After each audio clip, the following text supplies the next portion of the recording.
Bonjour à tous et bienvenue sur notre chaîne. Aujourd'hui dans cette nouvelle petite vidéo, je voulais vous expliquer en vous montrant que dans l'élevage, tous les problèmes ne nécessitent pas l'usage de médicaments vétérinaires. Alors, je vous conseille d'être vraiment attentif et de regarder cette petite vidéo du début jusqu'à la fin pour que vous reteniez encore quelque chose de surprise. Dès lors, quiconque se lance dans cette activité lui doit accorder tous les sérieux nécessaires afin de tirer réellement profit.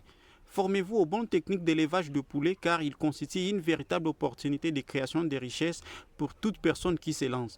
N'importe qui peut être éleveur de volailles s'il le souhaite. Vous n'avez pas besoin d'avoir beaucoup d'argent pour élever le poule. Même avec peu d'argent, ça peut aller. Point les choix de la race. Le choix de la race dépend de l'objectif économique défini par l'éleveur ou l'agro-entrepreneur, des moyens financiers dont il dispose et son marché. S'il n'a pas assez de capital, il devrait opter pour des races locales améliorées. S'il a pour objectif de vendre les sujets de plus de 5 kg à partir de 5 mois ou vendre le poussin des races pures ou des œufs fécondés, s'il dispose d'un capital suffisant et il convoite une grande et rapide rentabilité, il choisira le poulet. Observez l'attitude des poules dans le poulailler. Si vous constatez un changement, même léger, restez vigilant pour éviter qu'une éventuelle contamination ne touche toutes vos poules. Alors, élever les poules peut être amusant pour le débutant et je dirais un peu énervant.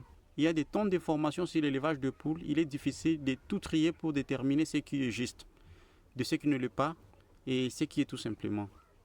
Allez-y comprendre que nous analyserons l'essentiel que vous devez savoir pour élever le poule et vivre le bonheur avec elles. Mais avant de se lancer dans l'élevage de poules, voici quelques questions à vous poser.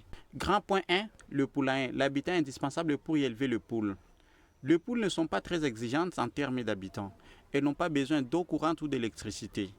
Pourtant, ce n'est pas une raison pour élever les poules en cage comme un élevage industriel malveillant. Elles ont besoin d'un endroit où elles peuvent s'abriter du soleil et se reposer. Le poulailler doit être résistant à l'eau et très bien aéré.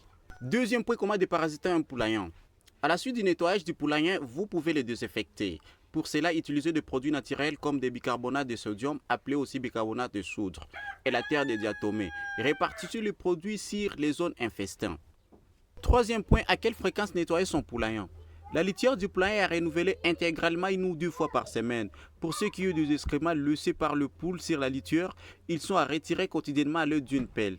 Après avoir retiré l'ancienne litière, puis laver et désinfecter le sol, ainsi que le mangeoire, le perchoir, le pondoir, les abreuvoirs et le tiroir. La fréquence de nettoyage du poulailler varie selon le nombre de locataires que vous avez. Entre autres, je dirais par exemple si vous avez 10 poules ou plusieurs têtes dans votre poulailler. Pour cela, tout l'environnement du poulailler doit être désinfecté. Le paroi interne, externe, le pondoir ou nichoir, le perchoir, les mangeoires, les abreuvoirs et tous les autres accessoires en contact avec le poulon. Je peux donc vous conseiller, tous les 6 mois, vous ne pouvez y échapper.